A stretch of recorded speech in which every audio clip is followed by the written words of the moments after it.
No, but that I mean, every time I look up like a voice actor, I found out they did 20 million things that I didn't realize. So that doesn't surprise me at all, you know? It's intimidating. Voice acting apparently doesn't pay very well because these voice actors are always working and they're always doing like vastly different work. It's amazing. You look at Tara Strong, you know, you look at Billy West, who does the voice for Fry on Hmm. Futurama, and he's done fucking Doug, Stimpy. Yeah. The man's been working his whole life and he's not a millionaire. Or maybe he is. I don't know. I don't count his money, but hopefully I he's being mean, paid if well. so, like it's very low compared to like someone who was in front of a camera, you know, Yeah, yeah. for like unsuccessful shows. Now, of course, you know we're still in the depth of the writers and the actors strike, respectively. There have been many meetings that they've talked about between SAG-AFTRA and the AMPTA.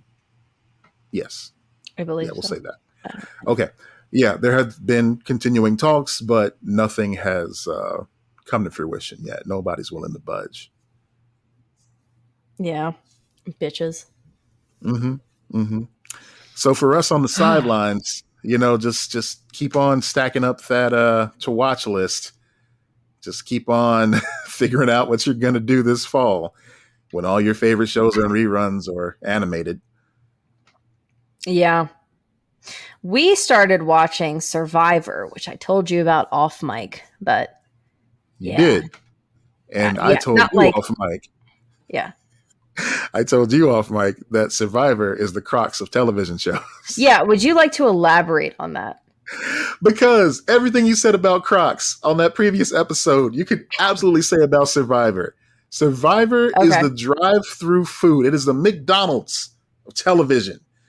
And I am Mhm. surprised, appalled, gobsmacked, and kerfuffled that you are into it. What got you in Kayla to wanted to Survivor? watch it Mm-hmm. and picked a season that she has seen. There's a lot of it she hasn't seen. I said, "Okay, we'll watch it." Like I was like, "Cool, whatever. Like you can throw it on." Didn't think I'd get into it. Kind of got into it. All I've right. only seen a season, but it was good. Just like I Pretty told you, I good. put on those pair of Crocs. I didn't think I'd get into them, but I did. And I'll never go back. But no one Uh, has to see me watching Survivor. People have to see you but in Crocs. no, no, no, no, no. This is just the first step. Okay, look, you're going to be watching Survivor. Then it's going to be watch along parties. Then it's going to be going to like public spaces to do the season finale. Then you're going to be live Nah. tweeting it. That's what happens. Trust me. I know people who are into Big Brother. They're crazy about that shit. It's wild. It's wild how people get into these competition shows. Are you into Mm, any other like reality TV shows at all? Have you ever been in any other reality TV? Great British Baking Show. Mm, When I was a teenager, I yeah. liked So You Think You Can Dance. Okay. Okay. That's That's the more only one I akin could to. think of. Yeah. Yeah. Yeah. Yeah. I've been into them by association. I've never really watched one on my own volition outside of Yeah, that's something kind of tied to how I like am. wrestling, like Total Yeah. Divas. I got into that a little bit. That was a good one Hmm. for a minute. But I don't know. You start seeing like, especially when they're produced by the same company, you start seeing Yeah. patterns. You know, with the framing, with the There's editing, and it's just you know. there's a show on Netflix called The Ultimatum Mhm. that our friend wanted to watch, and her and Kayla watched those shows, those types of shows together. So like I was kind of like, all right, I'll watch it too. And then like her girlfriend was also like, okay, I'll watch it. And I was like, these are the worst people I've ever seen in my life. They're fucking awful. So that one was interesting. It Yeah, is. I yeah, mean, they do get addictive. Like they do a good job with these shows. There's a reason they're successful. It's yeah. it's drama. It's captivating. It will never be as good as an actual written drama to me, but I get it. Like I get the appeal. And the funny thing is, it is a written drama. You know, Right, but it's different, you know. It is like produced and scripted to a degree. I don't know how much Survivor is, but these other shows definitely are. Yeah, yeah. But there was a show on, I think it was on like Lifetime or something. I saw like 2 episodes of it. I think it was called Unreal or something like that. It was a scripted television show. And it was from Mhm. this writer of One Tree Hill that I really love. She was like one of the only female writers on One Tree Hill. And she created this show. And it was about this woman who like left reality TV, and it was basically a bachelor type show, and then she's kind of pulled back into it, and it's like she's like a really fucking, like, she's trying to be a good person, but like she's really good at being a producer on this reality TV show, and that's a bad thing. Like being a really shitty person who pushes people in the right way and makes terrible things happen for the sake of television. It was, Yeah. I only, like I said, I only watched a couple episodes of it, but it was fascinating. Just the idea of like, what kind of person do you have to be good at that? To be So, good at being like an executive producer of a show like that. do you remember? And I'm not expecting you to add any commentary on this particular memory per se, but it's going to bring me to the next point. There was an episode of Boondocks where Huey was doing an experiment where he decided to watch nothing but BET and see what the outcome would be, and he just felt himself like just becoming dumber, and just in real time. Yeah, I vaguely remember this. I want to revisit the Boondocks, but am I allowed to? It was almost like what was it? Flowers for Algernon, that movie. Yeah. Yeah. Yeah, he was slowly losing his mind. But the reason I bring it up is because like I went down that path at one point, completely independent of that show, and it was funny when I saw it. I'm like, oh, that's kind of what I did. So at one point, I completely gave myself over to VH1, their line of reality I did television, too. which When they had, included yeah, Flavor of Love, yeah. Celebrity. What was it? That's The when they had C-list. I Love the 90s and all that shit I playing love. too. I would watch VH1 all the time because of that stuff. I loved Right. those. I still love those. But see, that's where I started to notice the pattern of these shows. That's where I started to notice the editing and the little storylines they would work into it. And you could see like a little quick, sneaky audio they would lay over certain moments to make it more, severe. And so they would go back and do a reunion show after the show aired. And by that point, and this is before like Twitter was like really big, of course. By that point, the people who were on the show have been rewatching their exploits, hearing what everybody has to say to them, gassing them up like, oh, I wouldn't let somebody do that to me. Then on a reunion show, you get even more drama. So it's like they get to double dip the chip. Have you ever seen the last scene of the show The Hills? I have not. Okay. So The Hills was, you know what that is, right? It's an MTV show. Yes. Of this era, and it plays into this as well. That show was, these young people navigating life. I didn't get into it, but young people navigating life, and everyone was like, is it scripted? Is it not scripted? It can't be. It's reality TV. Is it or is it not? The series finale of that show, they have this like big scene where like one of the guys is like saying goodbye to the girl type of thing, watching her drive off. Yeah. And then this is the last fucking shot of the show. I think this is genius. I think it's like genius television. All of a sudden the background behind him moves and it's a soundstage, and she gets out of the car like it's no big deal and it's nothing, and they just hug and they just go back to whatever. Like, that's fucking crazy. That's great. It's insane. And then they play the theme song, and they're like, "That's it. That's the show. It's over." And you're just like, "Holy fuck!" Like I didn't even watch the show, but I've seen that last minute or whatever. I've seen that finale, and it's so smart because they just said, "Yeah, it was all fake. Yeah, it was all scripted. Like we did do all of this, and we had you going the whole time." I think it's just so clever. Yeah, and it serves two masters. It's on one side, it's showing that, they're really good at pretending. Yeah. to be these characters. And on the other side, it basically absolves them of any like dirty stuff they did during the show that was legit, Hmm. because you don't know what was real and what was scripted at that point. I think that's kind of brilliant. Yeah. I'm sending it to you and you can We'll watch never it. know. We'll never It's know. literally less than a minute. You don't even have to listen to it. But yeah, it's crazy. Yeah, we're never gonna know. While I'm queuing this up here, I'll just say this: like we'll Yeah. never Yeah. know exactly how much goes into this process, because every Yeah. network, every cable station, every streaming service profits off of reality television. Yeah. And we're never going to get a tell all from a reputable source until somehow that cash cow runs out. And it doesn't look like it's stopping anytime soon. Why? Because Survivor's on its Well, 30th fucking season. So I don't think yeah. we're going to be seeing the end I of could this. see I could see a producer of one of these shows writing a tell all in a few years, and that would be really interesting. I think the time for that to happen would have been around the time that they were trying to implicate Trump, when the guy Yeah, from The Apprentice that's was like, true. yeah, there's a lot of stuff that, we didn't put on the air that you would have to Yeah. see, that this isn't him, and just Mhm. be careful, that sort of thing. Like that would have been the time for the tell all book, for the footage, for the audio, but we got none of that. I think these contracts are True. like locked down, and it's his Yeah. livelihood. Yeah. I didn't think of Oh, I that. see what you mean. I watched the clip. That is fucking Yeah, yeah, amazing. yeah. You don't need to hear it or anything. You just need to see it. Like and know that in the background it's literally just like it just is the theme song and then it's kind of like them cheering for him and that's it. Like it's just That's pretty great. beautifully shot. Like it's so fucking crazy that Yeah, they did it's like that and that's it. That's the end of the series.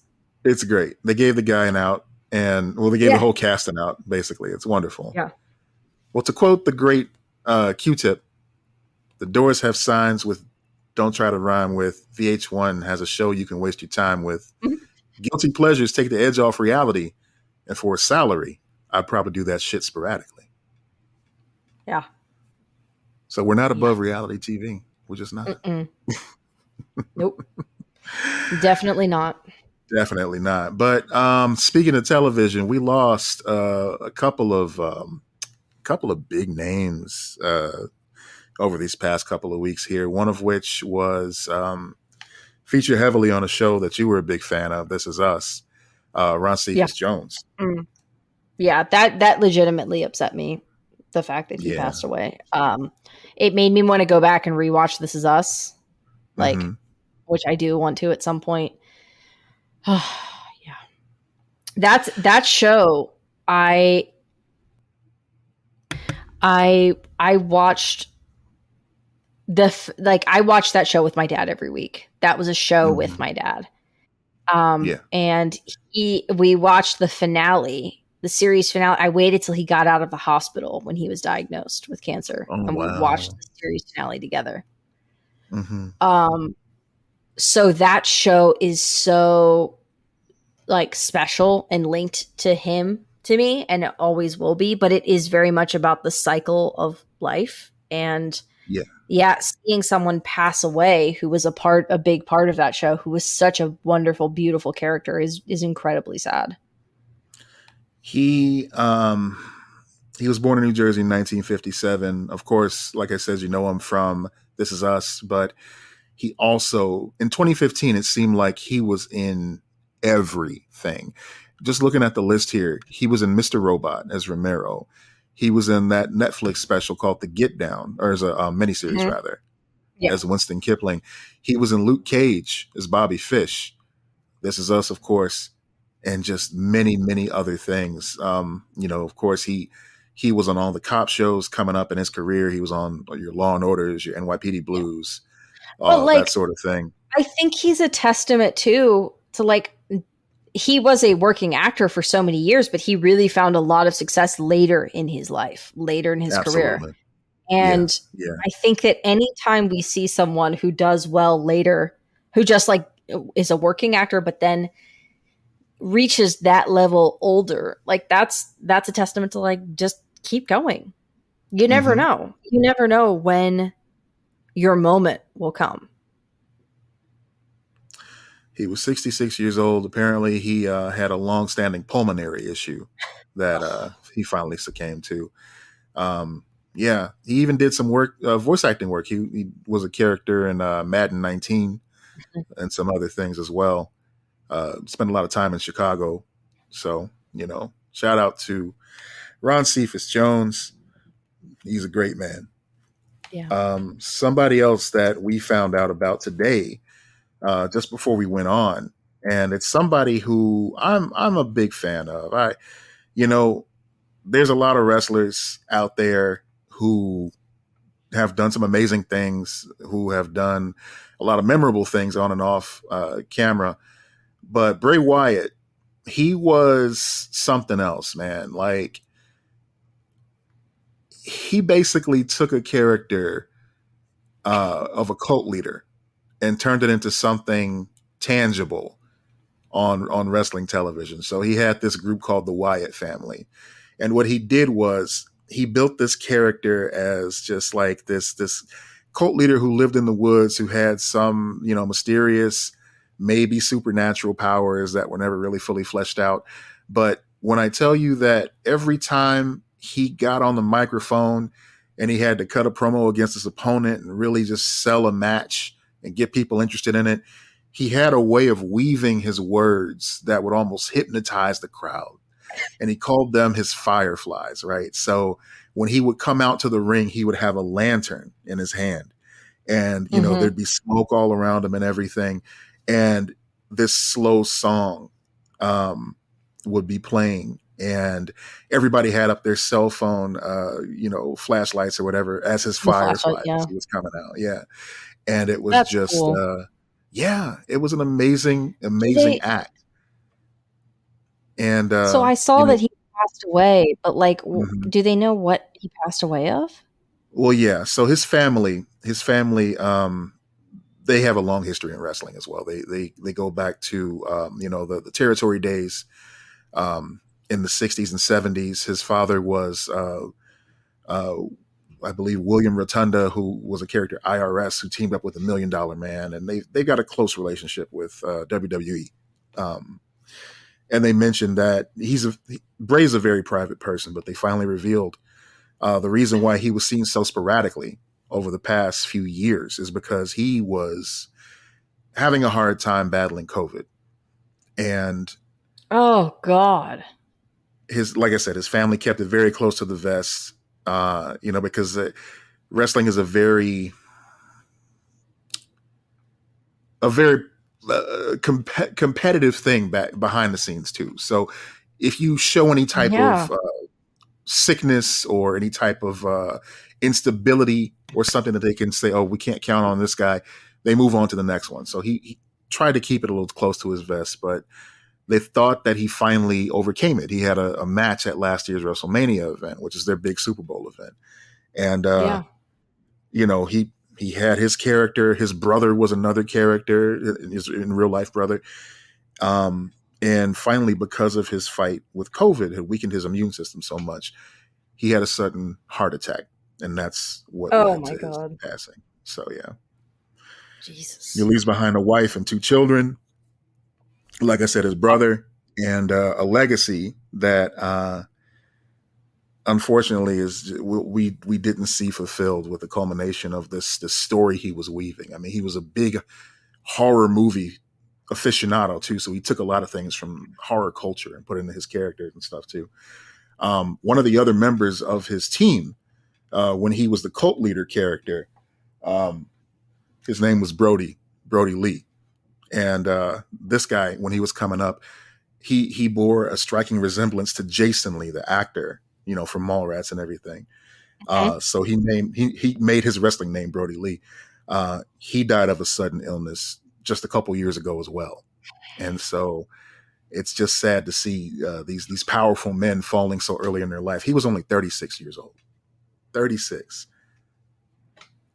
Yeah, 36 is, I mean, just a few years It's older just, than me, just a few years younger than you. Like, that's yeah, insane. it's a drop in the bucket. He had so much more to give, so he'll be missed. Ugh. His coworkers speak very highly of him, his friends and his family. as well. So he will definitely be missed.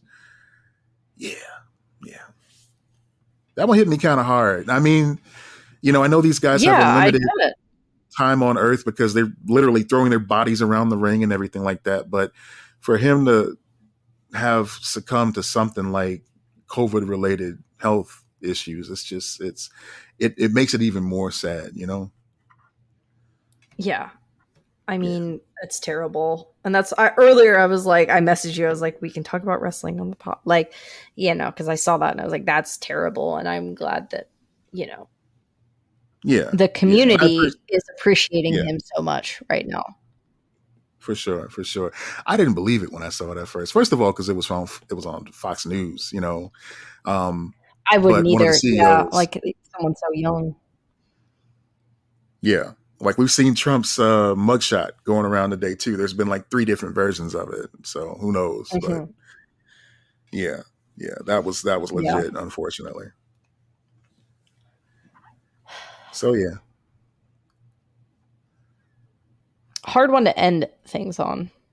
Yeah, I didn't But quite know how to move to that before getting to the I end, know. No, it's okay. It's okay. You know, we leave space for sad things too. It's okay. Well, there was Hopefully, one our thing I thoughts are wanted to definitely with ask. his family. Yeah. Yeah. Yeah. There was one thing actually I did What were you want to gonna ask ask? you about because we were talking about Yeah. how he was into horror and everything like that. You had a note that said horror movies in theaters, and I wanted to know what you meant by that. Oh yeah. I must have clicked that one by accident. Uh, do you prefer horror movies in theaters? Does it freak you out too much to go see them? Like that's kind of what I was thinking about because I was thinking about that new movie that everyone's freaking out about, the A24 one. Hmm. Uh, Hmm. Talk to Me. I don't know, whatever.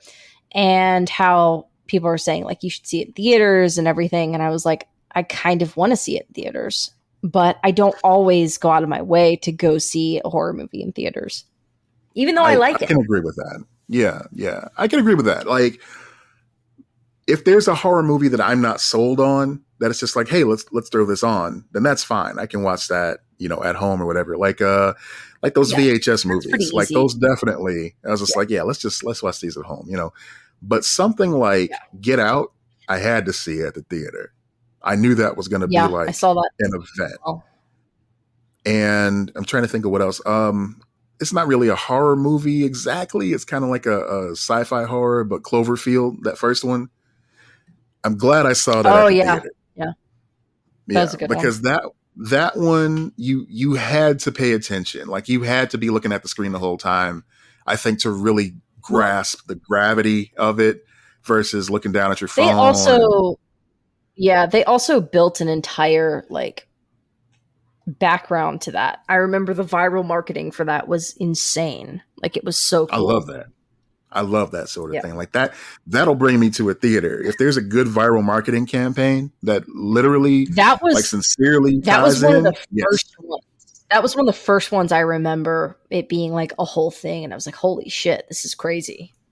Like sometimes I get chills when viral marketing campaigns cross over into the real world like that. Yeah. Um, I don't know if you remember this, but way, way back for one of the Halo games, they had this what do they call it? An ARG, an alternate reality game called I Love Mhm. Bees. And basically it was, a viral marketing campaign, but it involved a hunt to find this woman who was missing, and the only message she had was "I love bees." And from there, you had to decipher Mm. certain things. Like the URL had a code in it. There was a payphone that you had to go to at a certain time of day to like get Oh, a that's phone crazy. call, and then you'd I get some love more that shit. information from that. Like even talking about it now, I get chills a little bit because it was just such a communal thing, and people were getting together Mhm. on forums and stuff like that to figure out all the different clues. And so teams of people would go around the city. Oh, you know what? Dark Knight had one as well. There was one where we had to catch the Batman, and we ended up one night on Lower Wacker Drive running around trying to find copies of like the Gotham Gazette or something like that to tell us our That's next clue. funny. And That's it led cool. us to it led us to the Merchandise Mart building in Chicago. And when we all got there, they shined the bat signal on the building, and it was just fucking rad. That's It was cool. a really cool feeling, you know. Yeah, but stuff like that will make me want to support your movie. Like that makes me like, okay, you put a lot of thought into that. I've been properly marketed to. Let's put my butt in the seat and see what's this all about. And sure enough, I'm usually amused. But yeah, that's kind of what I was wondering. I was like, is that something that you actively go see in theaters, or is it? And it sounds like you're kind of like a lot of people, where it's like, if the movie looks like good and I want to see it in theaters, I will. If not, not really. Have you ever regretted seeing a horror movie in the theater? I've regretted seeing lots of movies in theaters, I think. Does one come to mind immediately? The 2005, I think it was 2005, maybe 2006, Amityville horror remake was not good. Okay. That's one I remember seeing in theaters. Yeah. I can say Omen remake was not great. I saw that in theaters. Mm-hmm. That was a birthday movie for me because it came out like 2 days before my birthday. Man, that's sad too. Like that's a birthday movie. That's sad. I can say beyond a shadow of a doubt. Whatever movie I chose to see around my birthday. There you go. Yeah. Saw 2 and 3. Disappointment. Oh God, one of my biggest ones was Saw 3 because it was so disgusting. I walked out. It was so bad. It was so disgusting. Bad. Yeah, I mean, it wasn't even a disgusting thing for me. It was just the story was booty. It was just garbage. I could not. I was like, I'm done. I'm not doing this anymore. I haven't watched any of them since. Yeah, I've seen most of them. Like, I don't think I've missed any of them actually. And you know what? Like gross stuff. Okay, that's fair. But you know what kept stringing me along for a long time was I wanted Cary Elwes to finally come back, and he finally did, and I didn't care anymore. Yeah, I was like, oh, there he is. All right, let's go do something else now. Yeah. But yeah, horror movies, if it's a great one in the theater, it's a great time because everybody's laughing and screaming along with it. You know, it's a real, it's a cool moment. If everybody's like equally shocked. I bring this up all the time. Like you said, Get Out, it was incredible in theaters. Like seeing that in theaters was an experience. Like at the end of the movie, when the cops pulled up, I looked at another black man next to me. And we were like, oh no. We just shook our heads like, oh no. It was just such a great moment. And you can't repeat that. It's wonderful. It was a great movie. Yeah. So yeah, horror movies. Gotta love them. Yep. All right. So we're out of steam. We're going to end it here. We are. Thanks I'm for out of steam folks. because I've evaporated due to the heat. It's later than usual. We started recording later than usual. So also we're tired. But we love you. And we're happy to be here. And we're happy you're listening. And we thank you for doing that. And if you've already turned this off to go to bed, I'm not going to waste my time. Thank you for listening, folks. I'm Matt Peters. And I'm Lex Lutz. Be excellent to each other. Yeah.